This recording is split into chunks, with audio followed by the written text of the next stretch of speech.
On my 70th birthday, my daughter-in-law raised a toast. To the old lady going to the nursing home. Soon she'll be just a memory. The whole family laughed. On Monday, I liquidated my $8 million estate and left for a cruise. I'm glad to have you here. Follow my story until the end, and comment the city you're watching from, so I can see how far my story has reached. I never thought turning 70 would feel like this. Not like a celebration, but like a funeral, where I was still alive to witness. My own eulogy. The restaurant was beautiful, I'll give them that. My son Michael had reserved a private room at La Maison, the upscale French place downtown. Crystal chandeliers hung from the ceiling, casting a warm glow over the white linen tablecloths. A birthday cake with delicate sugar flowers waited on a side table. Everything looked perfect. I should have known better. I'd spent the afternoon getting ready, putting on my favorite navy blue dress, the one my late husband Thomas had always loved. "You look regal in that color, Vi," he used to say. I wore the pearl necklace he'd given me on our 40th anniversary and styled my silver hair in soft waves. I wanted to look my best. After all, 70 was a milestone. When I arrived, Michael kissed my cheek, his expensive cologne almost overwhelming. "Happy birthday, Mom," he said, but his eyes were already darting around the room, checking his phone. My grandson Tyler, 16 and permanently attached to his smartphone, mumbled a greeting without looking up. But it was Yara, my daughter-in-law, who commanded the room in her red designer dress and glittering jewelry. She air-kissed me, careful not to smudge her lipstick. "Viola, darling, you made it," she said, as if I might have forgotten my own birthday dinner. For years, I'd tried to love Yara as a daughter. When Michael first brought her home 15 years ago, I embraced her with open arms. I taught her my family recipes, shared stories about Thomas, welcomed her into our traditions. I even gave them the down payment for their house as a wedding present. But nothing was ever enough for Yara. The dinner progressed with superficial conversation. Michael talked about his promotion, Yara about her latest charity committee position, Tyler about needing a new car. No one asked about my life, my weekly painting class, or the community garden I'd helped start. Then came the champagne toast. Yara stood, glass raised, all eyes on her. "I'd like to make a toast," she announced, her voice carrying across the room. "To Viola, on her 70th birthday." I smiled, touched by what I thought was a genuine moment. "To the old lady who'll soon be in a nursing home," she continued, her smile never wavering. "Soon you'll just be a memory to us all." The room erupted in laughter. Michael chuckled, shaking his head as if his wife had made the cleverest joke. Tyler snickered, looking up from his phone for the first time that evening. Even the waiter, standing by the wall, had to suppress a smile. I sat frozen, champagne glass halfway to my lips. The words hung in the air like poison. "Come on, Viola. It's just a joke," Yara said, noticing my expression. "Don't be so sensitive. We all know how independent you are." The way she said independent made it sound like a disease. I forced a smile and raised my glass, taking a small sip. The champagne tasted bitter. "Speech, Mom," Michael called out. "Your turn for a toast." I stood slowly, my legs feeling suddenly weak. What could I say? That their cruelty had finally broken through the armor I'd built over years of subtle put-downs and dismissals. That in that moment, I realized none of them truly saw me as a person with feelings, dreams, and dignity. "Thank you all for coming," I said instead, my voice steadier than I felt. "It's a blessing to reach 70 surrounded by family." The lie tasted worse than the champagne. The rest of the evening passed in a blur. I smiled when appropriate, ate cake I couldn't taste, and opened presents I knew were hastily purchased by Michael's assistant. All I could hear was Yara's toast repeating in my head, and the laughter that followed. When Michael dropped me off at my house, The beautiful colonial I'd shared with Thomas for 40 years, paid off by his life insurance when he died. He kissed my cheek again. "Great dinner, Mom. See you at Sunday lunch?" I nodded automatically.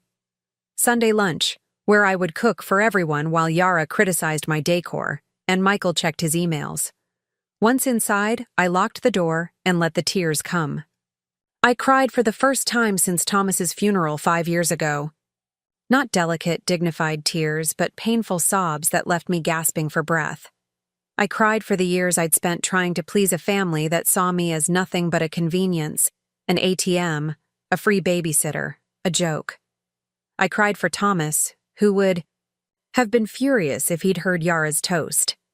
I cried for myself, for allowing this treatment for so long. When the tears finally stopped, I went to my bedroom and looked at myself in the mirror. My makeup was ruined, my eyes puffy, but something else was different. There was a clarity in my gaze that hadn't been there before. "Enough," I whispered to my reflection. "Enough." That night, as I lay in bed unable to sleep, I made a decision. My life wasn't over. It was just beginning, and it would be on my terms.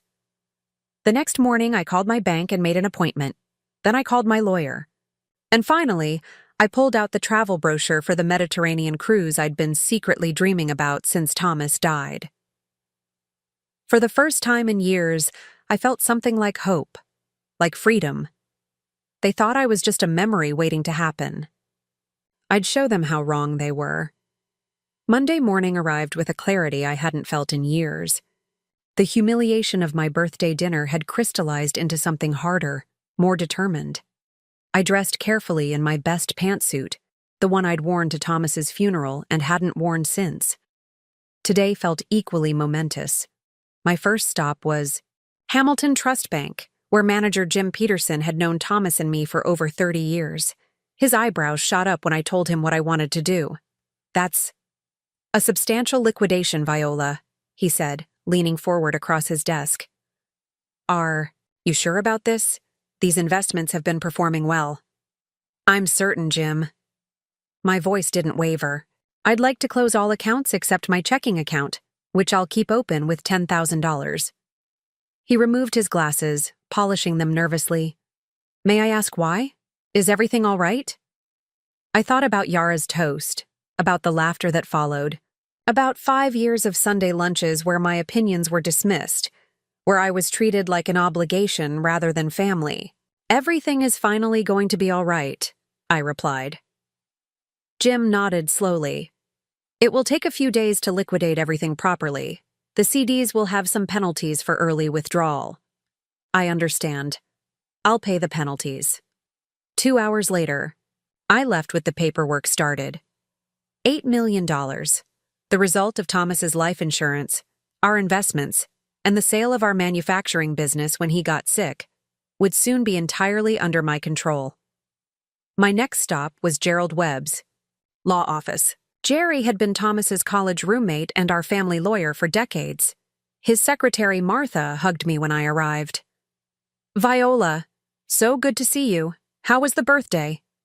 "Illuminating," I said simply.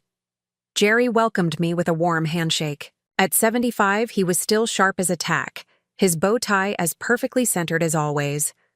"What can I do for you today?" he asked once we were seated in his office. "I need to change my will, Jerry." His expression remained neutral. "I see.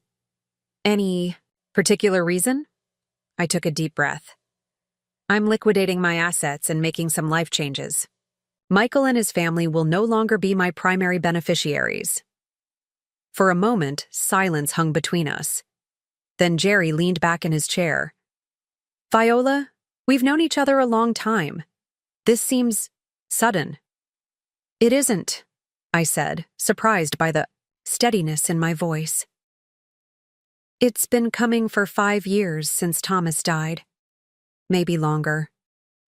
I told him about the birthday dinner, about Yara's toast, about the years of subtle disrespect.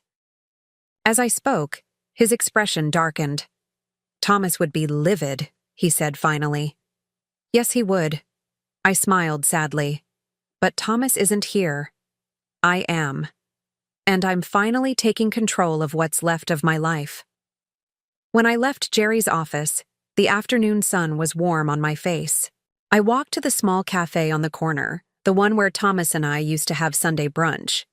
I ordered a cappuccino and sat by the window, watching people pass by. For the first time in years, I felt myself breathing deeply, freely. My phone buzzed. Michael. I let it go to voicemail. A text followed. Mom, don't forget Tyler needs a ride to practice today. Yara has her charity luncheon. I stared at the message. No. Please. No. How are you doing after your birthday? Just another demand disguised as a reminder. 5 years of this. 5 years of being their on-call chauffeur, cook, ATM, and occasional babysitter, all while being treated like an inconvenience. 5 years of watching Michael become more like Yara, entitled, dismissive, materialistic. I put the phone away without responding. Another text came through, then another. I ignored them all.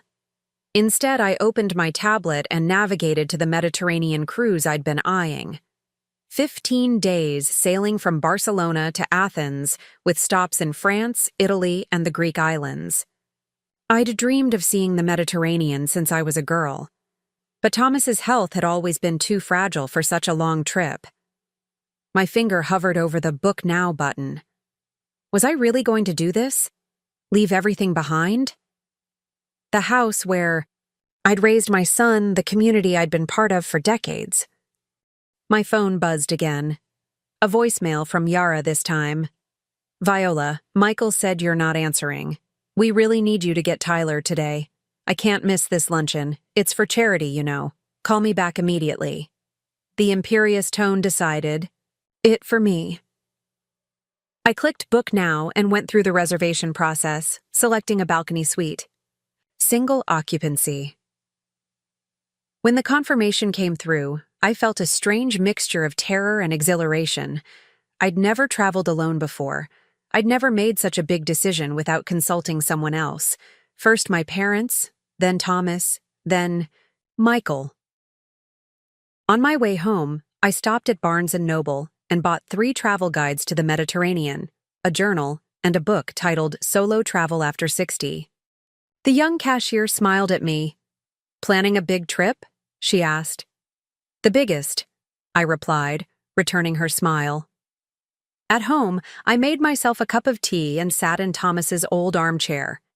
We'd bought it the year Michael was born, and Thomas had spent countless evenings in it, reading to our son while I watched from the doorway, heart full. Am I doing the right thing, Tom? I whispered to the empty room. As if in answer, my gaze fell on a framed photo on the mantel. Thomas and me on our 40th anniversary, his arm around my waist, both of us laughing. We'd renewed our vows that day, promising again to cherish each other until death parted us. But we'd never imagined the kind of death that was coming for our family. The slow erosion of respect, the gradual disappearance of love, until all that remained was obligation and convenience. The phone rang again. Michael. This time I answered. Mom, where have you been? Tyler needs... I can't today, Michael, I interrupted. I'm busy. Silence on the other end. I'd never refused him before. Busy, he finally managed. With what? My life, I said simply, and hung up. Then I pulled out my new journal and began to plan the rest of my life. A life that, for the first time in decades, would be entirely my own. The next 2 weeks passed in a whirlwind of preparations. I sold my car to a young couple expecting their first child. I hired a property manager to handle the sale of my house, the beautiful colonial that had been my home for 40 years. I donated most of my clothes to the women's shelter downtown, keeping only what I would need for the cruise and whatever life awaited me afterward. Each action felt both terrifying and liberating, like cutting away anchors I hadn't realized were holding me down. Michael called repeatedly. I answered only. once telling him I was making some changes but offering no details. His reaction was predictable: confusion, then irritation, then demands for explanations I wasn't ready to give. "Mom, you're not making sense," he'd said, his voice sharp with impatience. "What changes? Why now?" "I'll explain everything when I'm ready," I replied. "For now, I need some space." "Space?" He sounded genuinely bewildered. "From what?" I almost laughed. From being taken for granted.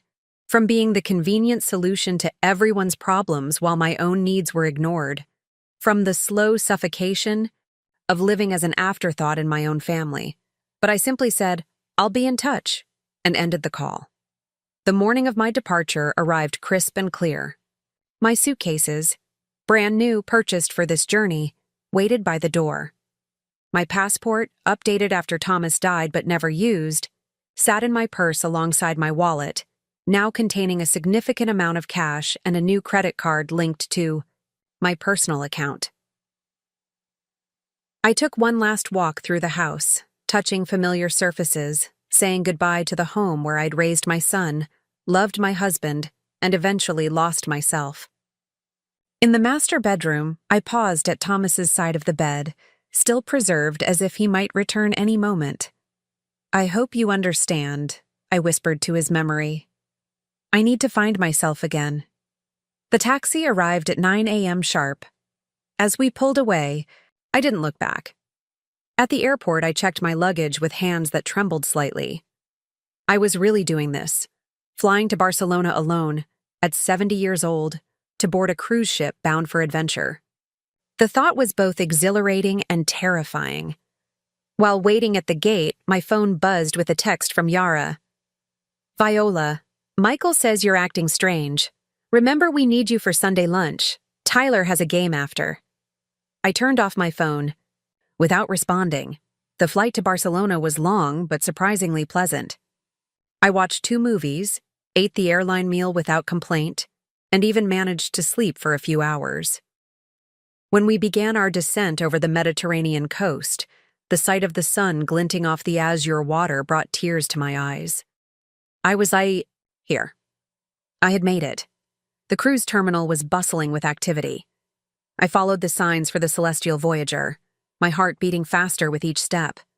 The ship was magnificent, gleaming white against the blue sky, flags fluttering in the gentle breeze. I joined the check-in line, clutching my documents.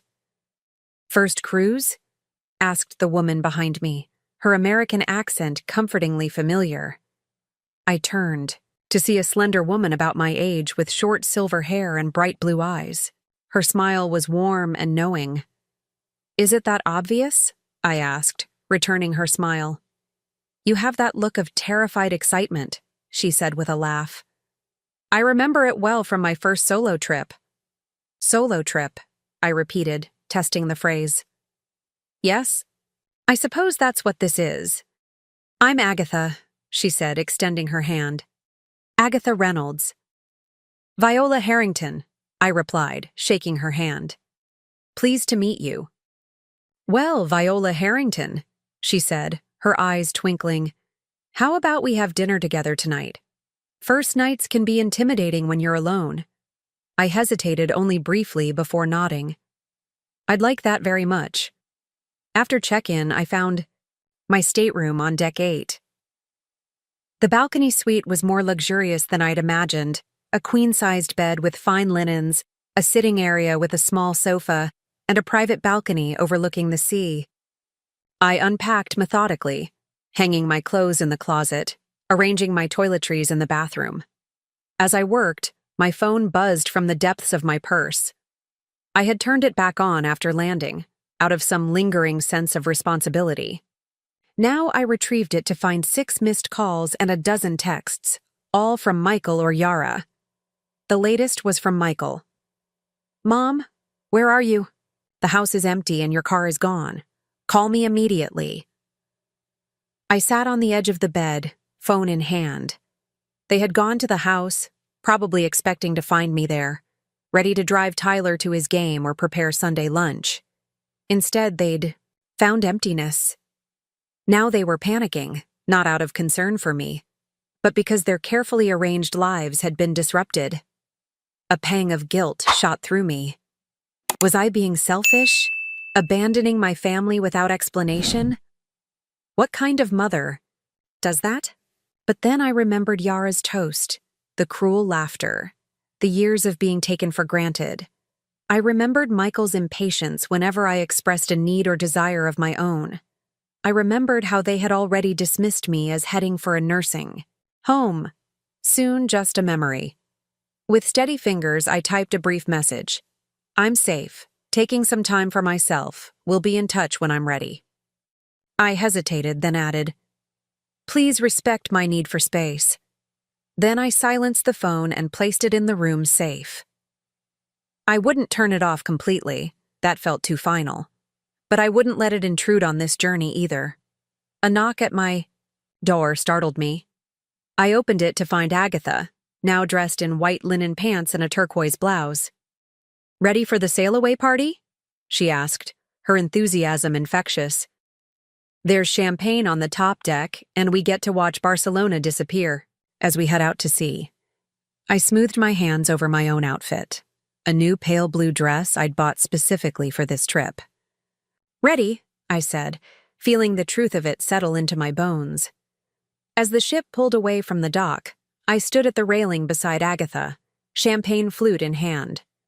The Barcelona skyline slowly receded, the famous Sagrada Familia visible in the distance. Fellow passengers cheered and took photos, but I simply breathed in the sea air and felt the gentle vibration of the ship beneath my feet. To new beginnings, Agatha said, raising her glass. To new beginnings, I echoed, clinking my glass against hers. The shore grew smaller, then disappeared altogether, leaving nothing but endless blue horizon. And for the first time in years, I felt the weight of expectations lift from my shoulders. I was free. By the 5th day of the cruise, I had settled into a rhythm that felt both novel and strangely natural. Each morning, I woke early to watch the sunrise from my balcony, wrapped in the plush robe provided by the cruise line. I'd have coffee delivered to my room, then join Agatha for breakfast in the main dining room. Agatha Reynolds had become my unexpected guide to this new world of independence. A widow for 12 years, she had transformed her grief into a passion for exploration. After her husband's death, she'd sold their large suburban home, invested wisely, and now spent half the year traveling. The hardest part, she told me over breakfast as we sailed toward Naples, was convincing my children that I wasn't having a breakdown. They thought grief had made me irrational. I laughed, recognizing the familiar concern disguised as control. What changed their minds? Time, she said, buttering her toast with precision. And the realization that I wasn't asking their permission. I was simply informing them of my decisions. After breakfast, I'd attend an art class or a lecture, then lunch, followed by exploration whenever we docked at a new port. In the evenings, Agatha and I would dress for dinner, sharing a table with other passengers who gradually became friends. A retired professor from Boston, a widowed doctor from Chicago, a couple celebrating their 50th anniversary. For the first time in decades, I was known only as myself, not as Thomas's wife, Michael's mother, or Tyler's grandmother. Just Viola, a woman with her own interests, opinions, and stories to tell, and I was blossoming. In Marseille, I discovered a passion for photography, capturing the vibrant colors of the old port with the new camera I'd purchased in Barcelona. In Rome, I stood before Michelangelo's Pietà with tears streaming down my face, moved beyond words by its beauty. You're changing, Agatha observed as we shared a bottle of wine on my balcony that evening, the lights of the Italian coast twinkling. In the distance, I can see it happening day by day. Is that strange? I asked, swirling the ruby liquid in my glass. To change so much at 70? She laughed, a rich sound that carried on the sea breeze. What's strange is thinking we ever stop changing. Life is constant transformation, Viola. The tragedy is when we let others freeze us in place. I thought of Michael and Yara, of how they had gradually reduced me to a single dimension, a convenient resource, always available, never inconvenient. How had I allowed that to happen? The answer came with surprising clarity. I had confused love with usefulness. Somewhere along the way, I'd begun to measure my worth by how much my family needed me, not by how much they respected me. The next morning, as we docked in Naples, I checked my phone for the first time in days. 27 missed calls. Dozens of texts, increasingly frantic. "Mom, where are you? This isn't funny anymore. We've called the police. They're treating this as a missing person case. Please just let us know you're alive." The last one, sent just hours ago, was different. "Mom, it's Michael. I found the letter from the cruise line. Why didn't you tell us? Why did you just disappear?" So they'd finally discovered my destination. The property manager must have forwarded my mail. A heavy weight settled in my stomach. I hadn't meant to cause such alarm. Despite everything, I didn't want Michael to think I was in danger. But I also wasn't ready for the interrogation that would follow if I called. After careful consideration, I sent a brief email. "Michael, I am safe and well on my Mediterranean cruise. I needed time to myself after years of putting everyone else first. I'm sorry for worrying you, but please understand that this journey is important to me. I will contact you when I return to the States. Until then, I ask that you respect my privacy. Love, Mom." I hit send, then turned off my phone again. Naples awaited with its narrow streets and centuries of history. I wouldn't let guilt overshadow this precious day.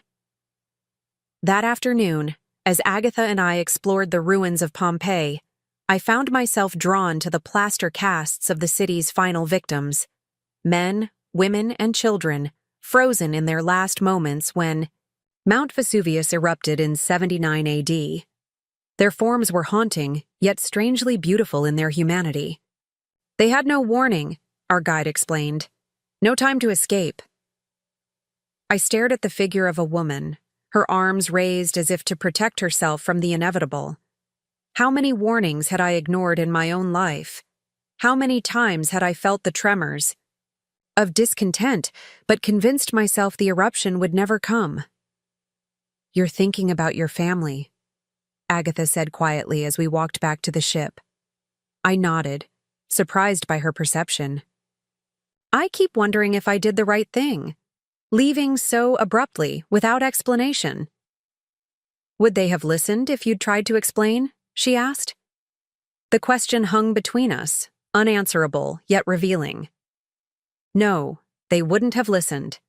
They would have dismissed my feelings, labeled me oversensitive or dramatic. They would have made promises they had no intention of keeping, all to restore the comfortable status quo. That evening, as the ship sailed toward Greece, I received an unexpected call on my stateroom phone. My heart raced, thinking it might be the ship's staff relaying an emergency message from home. But it was the cruise director, calling to ask if I would consider sharing some of my photographs in the ship's art gallery. Another passenger had seen me taking pictures in port and mentioned my remarkable eye for composition to the staff. "Me?" I asked, genuinely shocked. "But I'm just an amateur." "Sometimes the freshest perspectives come from those who haven't been taught the rules," he replied.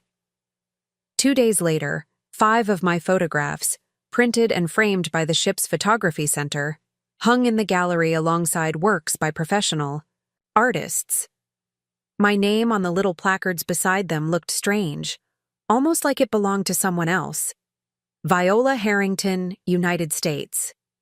As I stood in the gallery during the exhibition opening, glass of champagne in hand, passengers I'd never met approached to compliment my work. They asked about my techniques, my inspiration, my background as a photographer.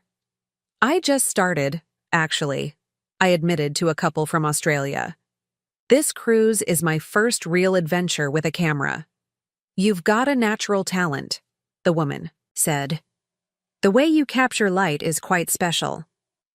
Later, the ship's photographer approached with an offer to buy 2 of my prints for the permanent collection displayed in the main dining room. I was so stunned that Agatha had to nudge me to respond. That night, back in my stateroom, I sat on the balcony watching the moon's reflection dance on the waves. A warm Mediterranean breeze caressed my skin as I contemplated the day's events. Was this woman who took photographs worthy of exhibition? Who accepted compliments without deflection? Who navigated foreign cities with confidence and dined with strangers who quickly became friends? She was me, I realized. She had always been. Me, buried beneath layers of obligation and expectation, and now, like a butterfly emerging from a chrysalis, I was finally spreading my wings. My phone sat on the bedside table, still turned off. Michael and his family felt distant now, as if they existed in another life, one I had carefully packed, away like winter clothes in summer. Tomorrow we would arrive in Santorini.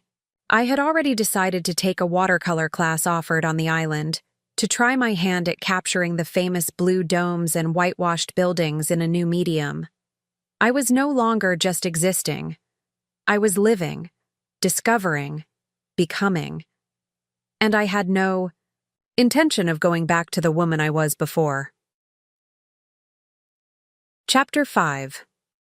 The return on her own terms. The Mediterranean cruise that was supposed to last 15 days stretched into 30, then 45. When we reached Athens, the final destination on the original itinerary, Agatha convinced me to join her on the ship's continuing journey to Istanbul and the Black Sea. "Why rush back?" she asked, as we sipped ouzo in a small taverna overlooking the Acropolis. "What's waiting for you that can't wait a little longer?" I couldn't think of a single reason to say no. Those extra weeks were a gift I gave myself without guilt. I explored ancient ruins in Ephesus, wandered through the Grand Bazaar in Istanbul, and watched the sun rise over the Black Sea from the ship's deck. I continued taking photographs, now with growing confidence, and even sold 3 prints to fellow passengers. But eventually, the extended journey came to an end. As the ship docked in Barcelona once more, I felt a strange mixture of sadness and resolve. I wasn't the same woman who had boarded this ship nearly 2 months ago. "What will you do now?" Agatha asked as we exchanged contact information. She was continuing on to a photography retreat in Provence, an invitation she'd extended to me as well. "I need to go home," I said, surprising myself with the certainty in my voice. "Not to stay, but to settle things properly." She nodded, understanding what I couldn't fully articulate. Running away had been necessary, a radical act of self-preservation. But true freedom would come only when I could face my family on my own terms, without fear or guilt. The flight back to the States gave me time to prepare. I reviewed my finances on my tablet. The proceeds from the house sale had been finalized. While I was at sea, adding to my considerable nest egg. I had already purchased a small condominium in a vibrant downtown area, sight unseen except for virtual tours. It was modern, manageable, and most importantly, mine alone. When I turned on my phone after landing, it exploded with notifications. I scrolled through them quickly, noting the progression from anger to concern, to a strange, sullen acceptance in Michael's messages. The most recent, sent just 2 days ago, was uncharacteristically reflective. "Mom, I don't understand why you left the way you did, but I hope you're finding whatever you're looking for. We miss you. Tyler keeps asking about you. Please come home." Home. The word rang hollow now. My house was sold, my possessions either stored or donated. Home was no longer a place but a feeling, the feeling of being true to myself. I checked into a hotel rather than calling Michael immediately. I needed one more night of independence, one more morning of waking up answering to no one but myself. The next day, I rented a car and drove to Michael and Yara's sprawling suburban house. The familiar route felt strange now, as if I were navigating someone else's memory. When I pulled into their driveway, I sat for a moment, gathering my courage. The door opened before I could knock. Michael stood there, his expression a complex mixture of relief and wariness. "Mom," he said, his voice cracking slightly. "You're back."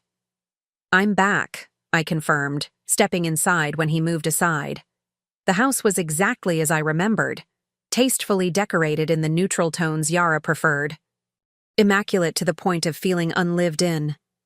Tyler sat at the kitchen counter, his eyes widening when he saw me. "Grandma!" he exclaimed, showing more enthusiasm than he had in years. "You look different." I smiled, touching my hair, now styled, in a shorter, more modern cut than the conservative style I'd worn for decades. My clothes, too, were different. A coral blouse and white pants purchased in Santorini, with a turquoise necklace made by an artisan in Istanbul. "Where's Yara?" I asked, noticing her absence. "Pilates," Michael replied, studying me as if I were a puzzle he couldn't solve. "She'll be back soon." "Mom, what happened? Why did you just disappear like that?" I set my purse down and took a seat at the kitchen island. "I needed to find myself again," he frowned. "Find yourself? Mom, you're 70, not 17. The old me would have flinched at his dismissive tone. The new me simply smiled. "That's exactly the problem, Michael. Somehow, we've all bought into the idea that after a certain age, women should just fade, become convenient, stop having dreams or needs of our own." Tyler, surprisingly, nodded. "Like in that toast at your birthday. That was cold." Michael had the grace to look uncomfortable. "That was just Yara's sense of humor. She didn't mean anything by it." "She meant exactly what she said," I replied calmly. "And so did all of you when you laughed." The front door opened, and Yara's voice called out, "Michael? Whose car is in the driveway?" She appeared in the kitchen doorway, yoga mat under her arm, her expression freezing when she saw me. "Viola," she said, recovering quickly. "You're back from your adventure." The way she said adventure made it sound like a childish escapade, something embarrassing and best forgotten. 6 months ago, I would have accepted that framing, eager to smooth things over and reclaim my place in the family. Not anymore. "I'm back," I confirmed, "but not staying." Michael's head snapped up. "What do you mean?" "I've sold the house," I said. "I've bought a condominium downtown. I'm moving in next week." "Downtown?" Yara echoed, aghast. "But that's so far from us. How will you help with Tyler's schedule or Sunday lunches?" There it was, the assumption that my primary value lay in my usefulness to them. Not my company, not my wisdom, not my love, just my availability. "I won't be driving Tyler anymore," I said gently, "and I won't be hosting Sunday lunches. I'll be happy to meet you at restaurants, though, perhaps once a month." Michael stared as if I'd started speaking in tongues. "Mom, what are you saying? What about family? What about us?" "I'm saying I love you," I replied, meaning it despite everything. "But I also love myself now, and I won't go back to being treated like a convenience rather than a person." "This is ridiculous," Yara snapped, her composure cracking. "You can't just change the rules after all this time. We depend on you." "That's the problem," I said, meeting her gaze steadily. "You depend on me, but you don't respect me." The silence that followed was heavy with truth. Tyler, showing wisdom beyond his 16 years, finally broke it. "Grandma's right," he said quietly. "We've been taking her for granted." Yara shot him a look that would have withered flowers. Michael just looked lost, like a man who had woken, up to find the ground beneath his feet had shifted overnight. "I'm not cutting you out of my life," I assured them, my voice softening.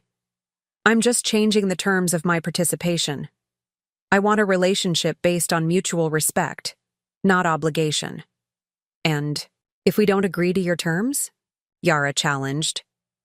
I picked up my purse and stood, feeling strangely peaceful despite the tension crackling in the air. "Then that will be your choice," I said, "just as this is mine." I left them sitting in their perfect kitchen, surrounded by all, the trappings of the life they thought I should want to serve. As I drove away, I felt not regret but resolution. The woman who had allowed herself to be diminished was gone. In her place stood someone stronger, clearer, and finally, genuinely free. 1 year passed more quickly than I could have imagined. My downtown condominium became a true home, filled with photographs from my travels and artwork purchased from local galleries. I enrolled in photography classes at the community college, joined a book club, and volunteered teaching English to new immigrants. All things I'd wanted to do for years, but had set aside for family obligations. I met with Michael and Tyler for dinner once a month, sometimes with Yara, sometimes without. Our relationship remained strained but civil. Michael struggled to understand my transformation, vacillating between grudging respect and frustrated incomprehension. Tyler surprisingly became my strongest ally, often visiting me downtown to escape the suffocating perfection of his parents' home. "I like it here," he told me one afternoon as we sat on my balcony overlooking the city park. "It feels real." Yara remained coldly polite on the rare occasions we met, her smile never reaching her eyes. I knew she viewed my change as a personal betrayal, a rejection of the careful hierarchy she had established with herself at the top. As my 71st birthday approached, I decided to host a small celebration in my new home. Not out of obligation, but because I wanted to mark the occasion surrounded by the authentic connections I'd cultivated over the past year. "You should invite Michael and his family," Agatha suggested during our weekly video call. After returning from Europe, she had moved to Santa Fe to pursue her photography, but we remained close friends. "Even Yara?" I asked, only half joking. "Especially Yara," Agatha replied. "Show her what grace looks like." So I sent the invitations, one to Michael, Yara, and Tyler, and others to my new friends, my photography instructor Sandra, my neighbors David and Ruth, and several members of my book club. The day of the party arrived warm and clear. I prepared simple but elegant hors d'oeuvres, set out wine and sparkling water, and arranged fresh flowers in the vases I'd brought back from Greece. My home looked beautiful, a reflection of the woman I had become. Sandra and the book club members arrived first, bearing gifts and warm hugs. David and Ruth followed with a bottle of champagne. We were chatting comfortably when the doorbell rang again. Michael stood there, Tyler beside him. "No Yara." "Happy birthday, Mom," Michael said, kissing my cheek. "Yara sends her regrets.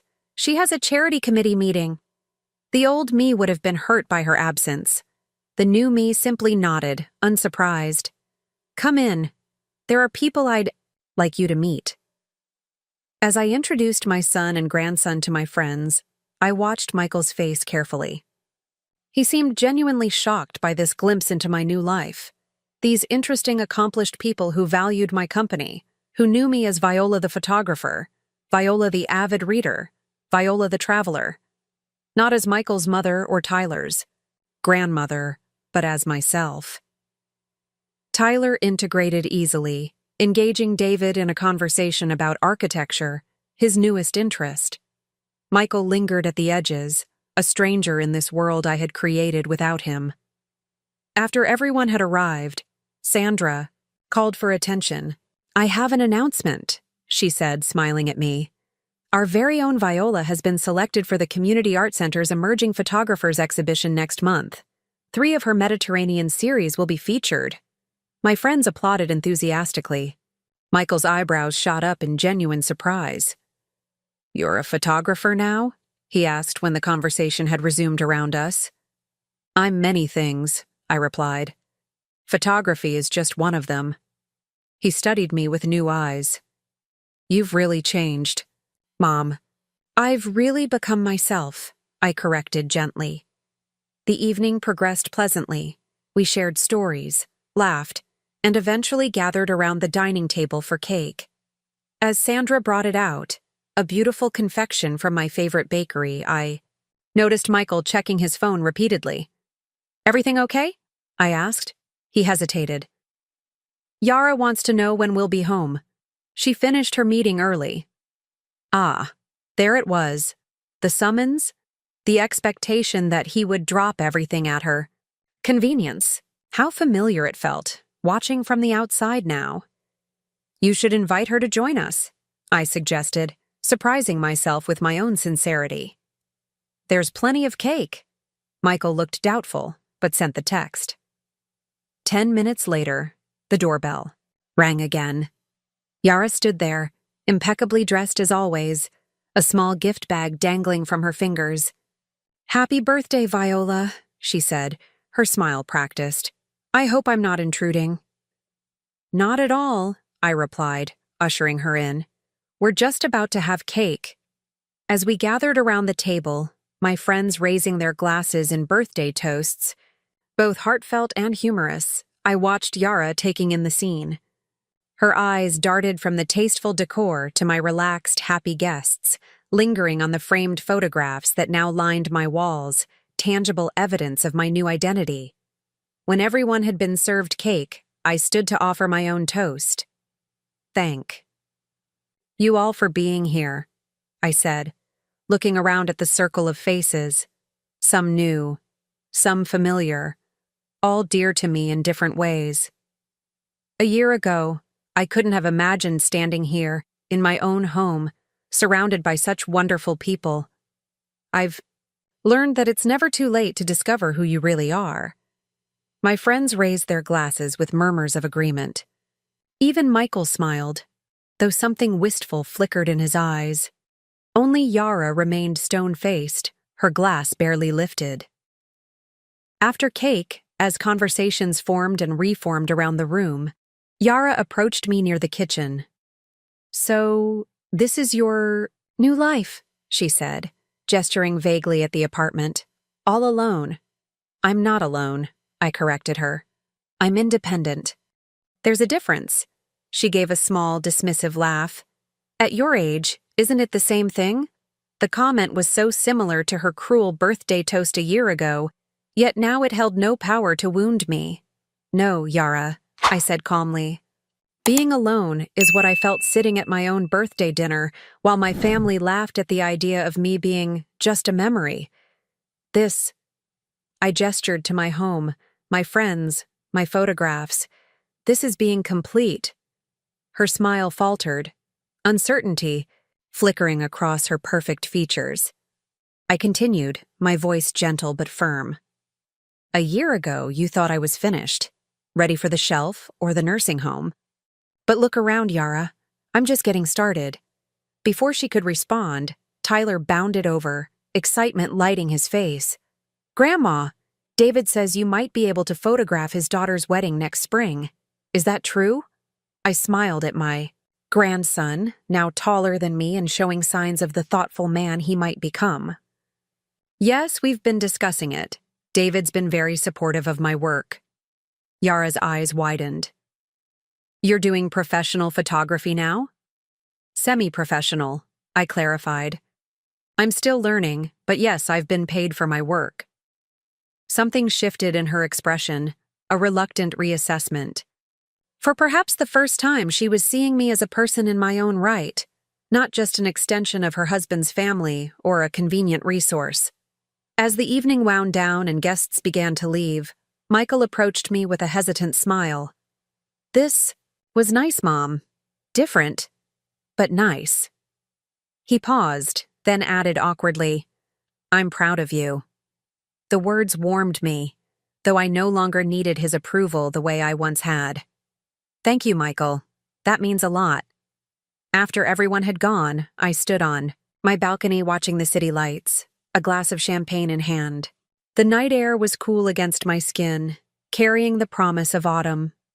I thought about the journey of the past year, from the humiliation of that birthday dinner to the quiet triumph of tonight's celebration, from invisibility to recognition, from obligation to choice.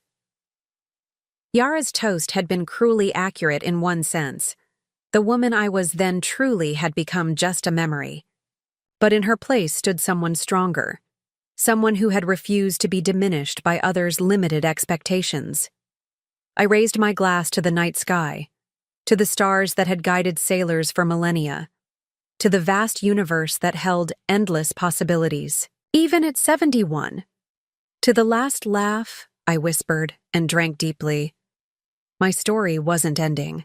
It was just beginning to be told in my own voice, finally loud enough to hear. Now I'm curious about you who listened to my story. What would you do if you were in my place?